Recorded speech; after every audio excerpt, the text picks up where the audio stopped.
Tonight, our program is going to be about homesteading and ranching in the Upper Green River Valley.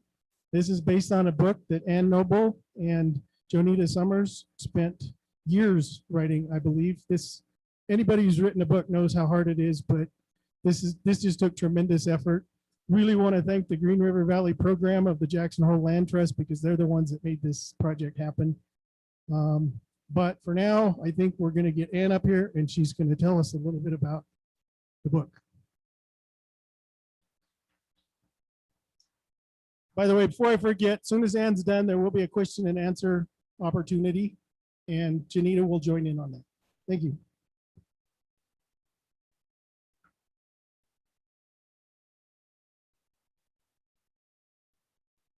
Is that working?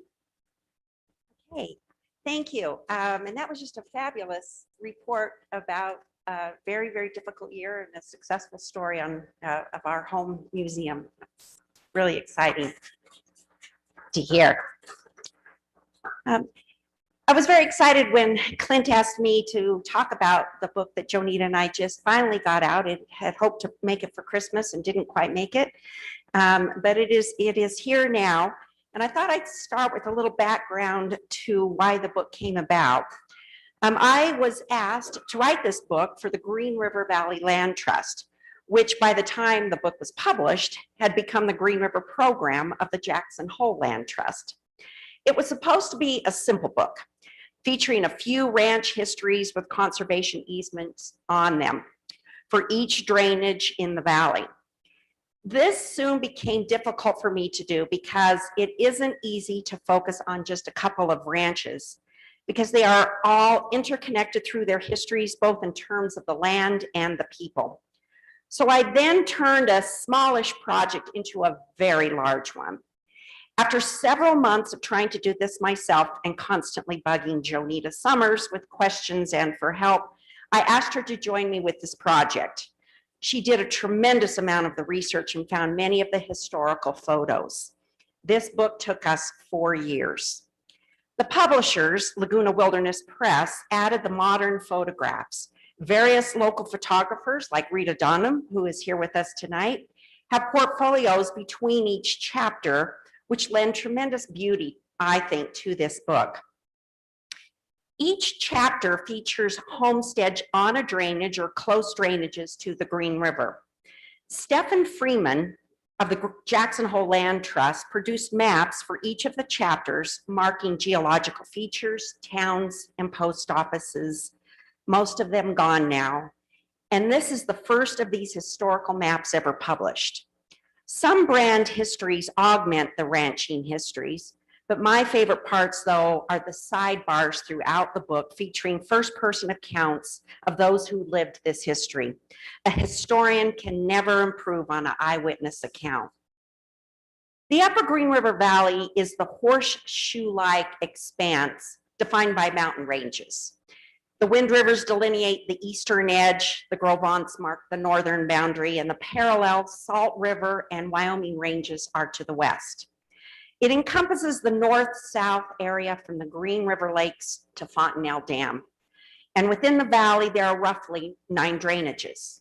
These are Fontenelle, LaBarge, the Piney Creeks, Cottonwood Creek, Horse and Beaver Creeks, the Upper Green River, and the combined drainages of New Fork, Willow, and Pine Creeks, and Boulder, New Fork, and East Fork, and Muddy Creek, and finally the Big and Little Sandy.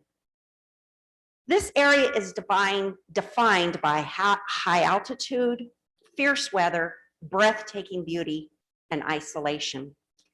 It is home to many large game animals, including bighorn sheep, black and grizzly bears, wolves, elk and mule deer, and the ancient pronghorn. Smaller wildlife is also common, such as the fox, mountain lion, and coyote. Stream banks are habitat for the majestic moose. Small mammals common to the area are beaver, squirrels, porcupines, rabbits, and skunks. High in the altitude glaciers and rocky fragments at the base of the cliffs are the rare white-tailed ptarmigan, or the more common king of the mountain, the pika. The mountain lakes and streams are home to the Mackinac Lake trout, golden brook, rainbow, brown, cutthroat, and grayling trout. The Wind River Range and the Upper Green River Valley were home to both Shoshone and Arapaho Native Americans. They sustained themselves from natural resources, including plant life and wild game. The Crow Indians, frequent visitors to the area, called it Seedskadi Agi, meaning river of the prairie hen. It has also been interpreted as headwaters, the land of prairie hen. The Native Americans came into the valley for summer hunting, enjoying their plump, fat meat of the sage chickens and saving the feathered skins to line their winter robes.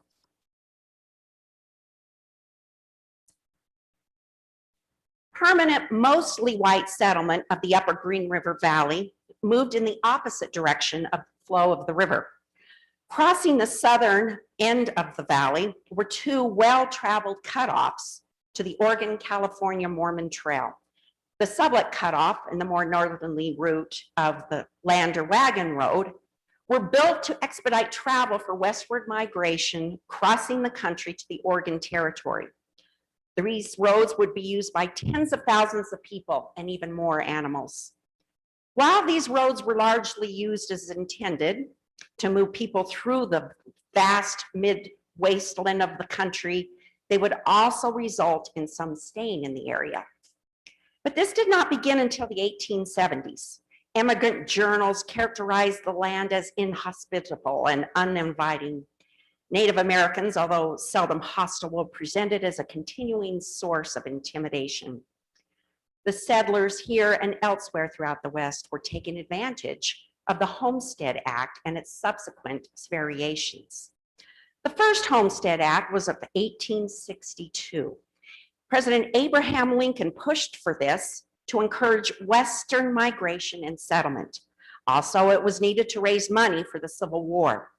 This act offered 160 acres of public land in exchange for homesteaders paying a small filing fee and completing 5 years of continuous residence after receiving ownership of the land. After 6 months of residency, homesteaders also had the option of purchasing the land from the government at $1.25 per acre. The original Homestead Act led to the distribution of 80 million acres of public land by 1900. In the lush Ohio Valley, which was the West during President Lincoln's time, 160 acres was enough to sustain a family. Further west in the Rocky Mountains, 160 acres didn't go very far in sustaining a family. The country saw variations of the Homestead Act, which enabled the United States citizen, 21 years old or head of a family, to file on unappropriated public lands. Non-citizens working towards citizenship were also allowed to file.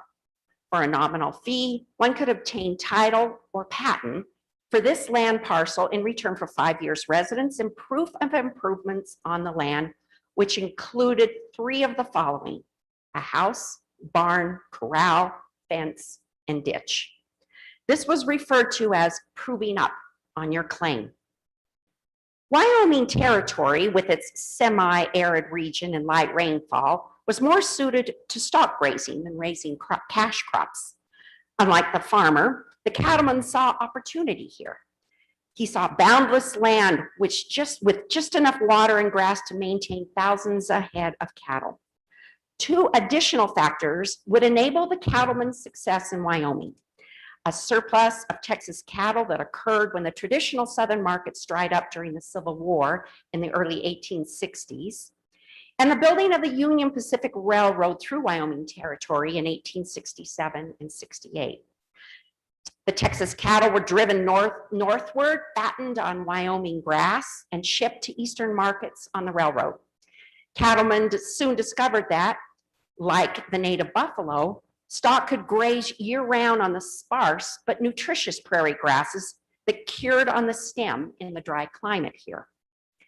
Subsequent land legislation, such as the Timber Culture Act of 1873, the Desert Land Act of 1877, the Enlarged Homestead Act of 1909, and the Stock Raising Act of 1916, attempted to right the imbalance for Rocky Mountain settlers, increasing the size of land parcels to 320 or 640 acres, and utilizing tree planting and irrigation schemes sounded logical, but usually proved impractical in this dry climate. Then came the blizzard of 1889 to the upper Green River Valley. Snow, wind, and rain made a sheet of solid ice on the range. Cattle and wildlife were unable to paw through it, and many starved to death. Not a rancher in the valley escaped heavy losses. Everyone started over. A similar and equally brutal blizzard had hit the eastern part of the state during the winter of 1886 and 87. It became known as the equalizer because everyone was equally hit. For those who stayed to try it again, survival meant no longer depending on winter grazing. Long, hard days were spent grubbing sagebrush flats, digging irrigation ditches, fencing in hay meadows, and then harvesting the hay crop. This would be on land secured by the series of homestead laws. In order to file, the land had to be surveyed. The upper Green River Valley was one of the last places to be surveyed, so often the settlers here were squatters. Wyoming territorial government declared they owned the water in the territory and surveyed the water sooner than the federal government surveyed the land. Therefore, it is not unusual for a rancher, still today, to have older water rights than their homestead. In 1880, a Wyoming rancher could use all the existing land laws to obtain a maximum of 1,120 acres and still fall short of acreage needed to conduct a successful cattle operation. In Wyoming, it often took a minimum of about 40 acres per cow to survive. The early ranchers then devised ways to use the laws to obtain a sustainable ranch. This included having everyone in the family, wives, brothers, cousins, in-laws, all homesteading to the adjacent to one another. Indeed, many women homesteaded in Wyoming, either as wives, daughters, or on their own. Hired men were also hired to file on a homestead, usually adjacent to the boss, who in turn helped them make the improvements. When the patent was awarded, it was transferred to the boss. In fact, the ball sections up on the rim were all done this way. It was an eclectic, unorganized group who ultimately settled the upper Green River Valley. Some came from New York, Iowa, Ohio, and Pennsylvania. Others were Civil War veterans from the South looking to start life over after their homeland was ravaged by the war.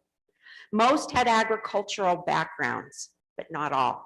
Some came to the area unintentionally while traveling to California or Oregon on the Lander Wagon Road or Sublette Cutoff. Immigrants were forced to stop when the snows in the Wyoming range prevented further travel. Not everyone moved on the following year. More came with a plan to settle here, wanting to take advantage of the lush grass free for the taking and the promise of a successful cattle or sheep ranch. The Sublette County Historic Preservation Board, under the direction of Clint, conducted a survey of the homesteads in Sublette County, a 10-year project. Helena Lynn told me once that she was going to live to complete it, and she did. Thanks to this project, we know there are more than 2,400 homestead claims filed in the upper Green River Valley. Lost to history were the number of claims that failed. I would guess that at least twice as many failed as those that were successful. We are surrounded by public land here. It's public because it was not successfully homesteaded. If you are on private property, it's because someone's homestead succeeded. This book is the history of the many, unfortunately not all, it would be volumes, of the homesteaders in the upper Green River Valley. From the book conclusion, I wrote, and I would like to read, grab a sip of water. The early settlers who stayed built more than ranches. They were important contributors to the few towns in the upper Green River Valley: Big Piney, Marbleton, Daniel, Cora, Pinedale, Boulder, and Farson. From The early 1900s on, they constructed and maintained roads, schools, churches, stores, post offices, county buildings, and telephone lines. They also built a community of citizens, one that went beyond their physical location. Despite their fierce independence, their shared circumstances called for dependence on one another. They shared labor and resources, helping one another with fence building, irrigating, branding, and other cattle and sheep work. They created a social life during the months of isolation and between times of heavy workloads. They were there for one another in time of need, birth, illness, and death. They shared joy and heartache. They continue to do so to this day.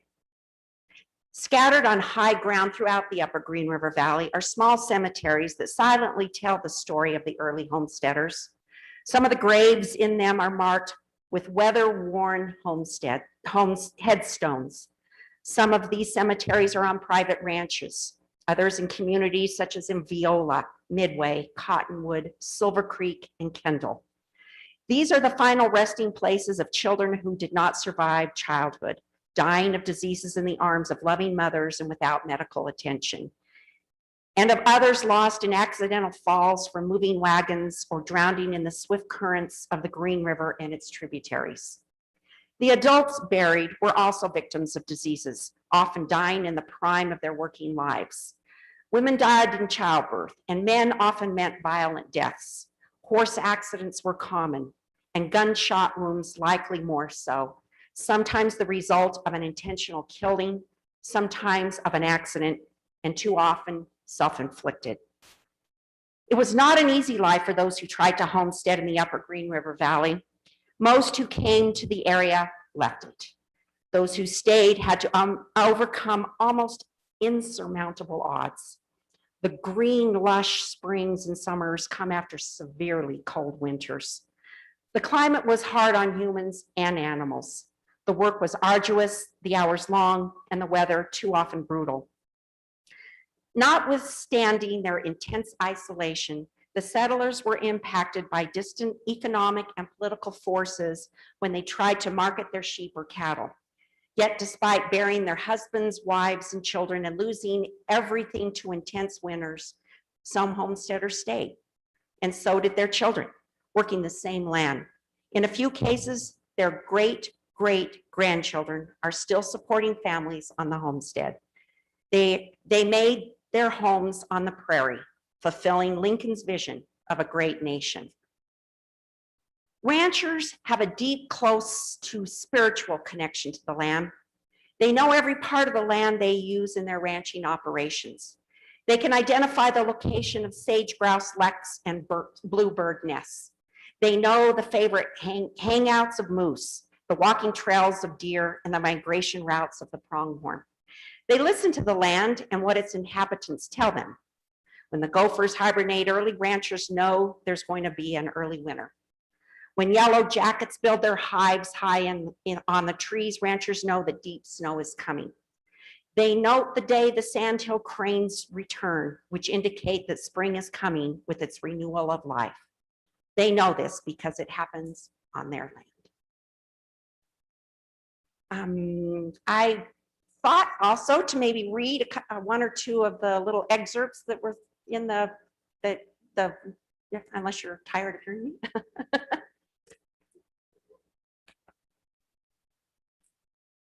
Well, this first one, Dave said, is a little long, so I don't think you're falling asleep just yet. So, but it's one of my favorites, and it's about Pauline Byer. Pauline Byer was one of Wyoming's first women mail carriers. Her route was considered the worst in Wyoming and one of the worst in all the West. Covered 100 miles from present-day Pinedale to South Pass City and on to Lander. This mail route skirted the southern edge of the Wind River Mountains and the northern boundaries of the desert country in the vast, uncompromising terrain. This challenging route became Albert and Pauline Byers in 1906 when they were awarded it as the low bidders. Too late, they realized that they had underbid the route, Yet, rather than let their bondsman down, they determined to honor their contract, resulting in Pauline taking over part of the route. Pauline was 40 years old when she started carrying mail. However, it was not her first experience with mail delivery. Back in the Prussian countryside of her birth as a girl of 15, her family landlord chose her to carry mail through the robber-infested territory where one person had already been killed. His rationale being that no robbers would suspect a young girl of having such responsibilities. From this well-paid job, Pauline's family was able to finance their immigration to America in 1883, where they eventually settled in Kansas. That same year, she married another immigrant, Albert Beyer. The young couple made their way to the Upper Green River Valley, where they raised their 7 children. Weather was her never-ending challenge. Winter might well stretch from September to June, running the gamut of snow drifted by wicked winds which mounted to full-fledged blizzards within seconds. Spring runoffs turned the dirt trails into quagmires of gumbo. Summer could be a sudden thunderstorm with lightning strikes among the hills or dust storms from the prevailing southwestern winds whipping up on a regular basis. Pauline's horses were quartered along ranches on the route except for the stage station at Dry Sandy. About 12 to 14 miles could be covered in a day in the summer, but in the winter, 7 miles was the average, especially in bad weather. She would pick up stray cats and dogs to help her on the long trips. She would have the cats curl up in her lap or by her feet for warmth. The dogs could always find the trail and would run along the trail ahead of the horses. The horses knew that he could trust the dogs running before him, and he was able to then follow the trail at a good, even gait where it was completely obscure. Pauline Beyer was also a midwife. One night, she was caught in a blizzard at the Jensen Ranch, where Mrs. Jim Jensen, whose delivery date was imminent, expressed the hope that her baby would arrive while Pauline was snowed in at the ranch. Pauline and the baby cooperated at midnight, and the other children were informed that Mrs. Beyer delivered babies by parcel post. Pauline sometimes took passengers on her mail route. One night, she had Mrs. George Hiddle with her. At Big Sandy, they took a fresh team of horses, which were not one of the Buyers. This team mistakenly took the Rock Springs road at Dry Sandy Station. Pauline had a feeling that things were not right and the stars looked different to her. 3 miles down the road, she realized what was wrong. Needing to go back and pick up the right trail and having no lantern in an extremely dark night, Mrs. Beyer gave Mrs. Hiddle the lines while she walked in front of the horses, while lighting sagebrush torches to find the trail. A few years later, Pauline heard a sheep herder tell the story of ghost fires he had seen on the desert. Only when they compared the place and date did she realize that they were her sagebrush torches that had been his ghost fires. Mr. Beyer enjoyed the challenge of the spirited horse known as an outlaw. Pauline was sometimes left to using one of his outlaws. The following story was told by her daughter, Elsa Mann. Her mother was, quote, just above the Goon Place at the headwaters of Red Canyon. Coming down the hill, driving one of these favorite outlaws of Mr. Beyer's. One of the lugs came loose, the horse jumped ahead, and the buggy tongue came down, ran into the ground, and broke off. As the buggy ran into the horses, they ran and kicked until the buggy tipped over. Kicking themselves loose, they continued to run, dragging Pauline behind them for a short distance. Fortunately, she was not hurt and able to catch up with the team when one of the horses tangled his feet in the harness and fell, stopping the other horses as well. She got the horses loose, took them to the Goon Place, borrowed another buggy, loaded the mail and express, and went on to Lander. She was not delayed much over half an hour during the whole incident. During the 12 years the Beyers had this dangerous route, not a single man, woman, or horse was lost.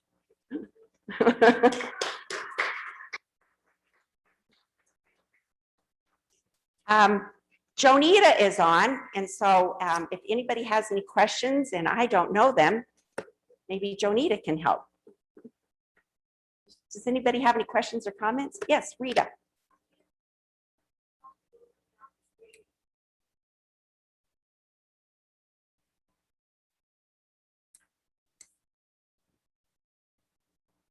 Well, I can repeat the question too. Yeah, she was asking if we talked or if there's anything about the Spanish flu, which is actually a misnomer. It was the Spanish newspaper was the only one that reported on it because they were neutral, and it actually came from Kansas. I don't know if the Spanish flu actually came from America, and it did fiercely come back. And yes, it really hit this area very, very hard. We lost the sheriff here in Pinedale, but there was one family, the Hereford family, in the Wind River Range, where I believe there was only the father and one child that survived, and he buried his wife and all the other children to the Spanish flu. It was a brutal that made its way all the way back. Yes, there was not any area that was spared. And Jonita, you'll put up, somebody will tell me if she wants to add. So yeah, there are definitely, the Spanish flu definitely finds its way throughout it. Do you want to add to that? No, go ahead. I just wanted you to know I am on, so. Keeping me honest. There's questions. Any other questions or about the book itself or any of the, there's a lot of material there.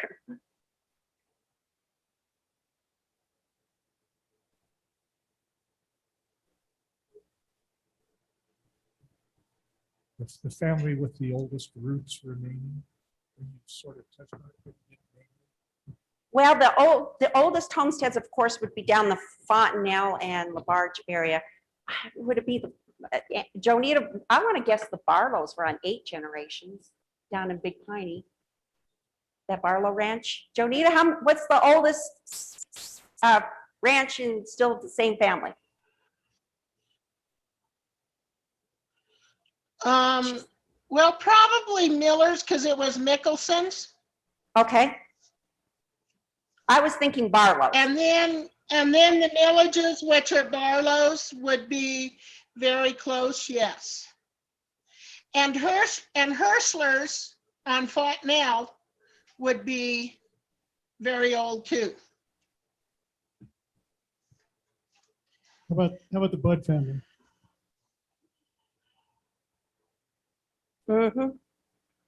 But Bud family got the 1880s.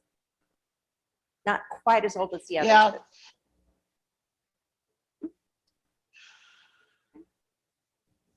Any other questions? Yeah, the Guyos have the old Bud part, so that would probably be the oldest of the Bud ranches. Guys, according to Cotton telling me about it, they were there in the 1870s. So The late 1880s. yeah, they were taking cattle to, I think Evanston, and got stowed in, and they stayed there. Other questions or comments?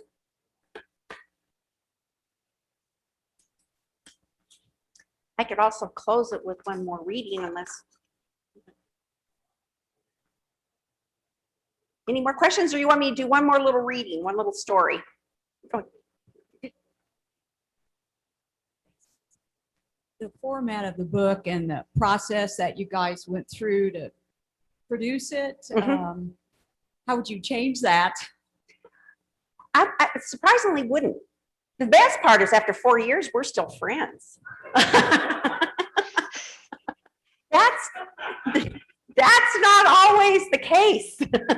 There's people that work on projects together and the divorce is uglier than anything you ever imagined.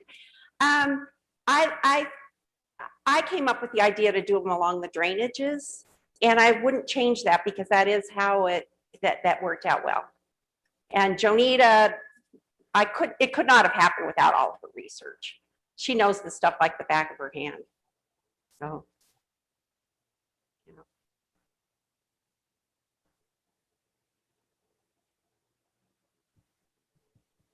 I think also this book could not have been written by anybody except for the two of you. Because of your deep connections to the county, people probably felt more comfortable opening up and sharing, personal letters and, knowing how respectful you would be. I mean, the book probably would never come into being without the two of you. Well, thank you. That's very generous of you. It was fun. It was a lot of fun, but it wasn't without its stress. You could probably ask my husband about that.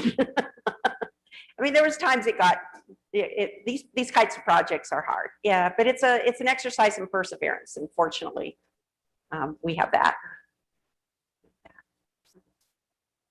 Well, let me just read one more excerpt because there's just so much fun. These are different stories that are all over, and we put them into one place. People from all over the area would turn out for a square dance all times of the year.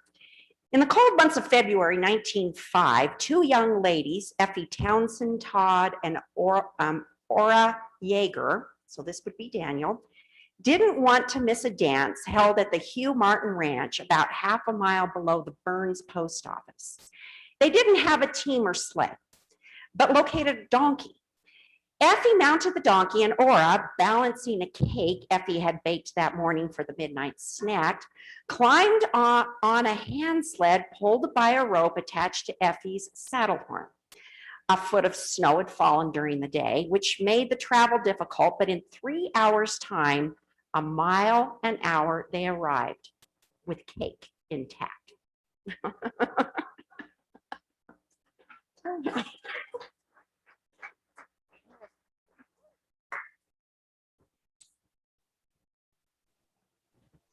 Well, thanks, Ann. It was well worth the wait. I appreciate everybody staying around. If you haven't got a chance to get the book, you really need to. It's being sold all over town. You can buy it here tonight, but you don't have to.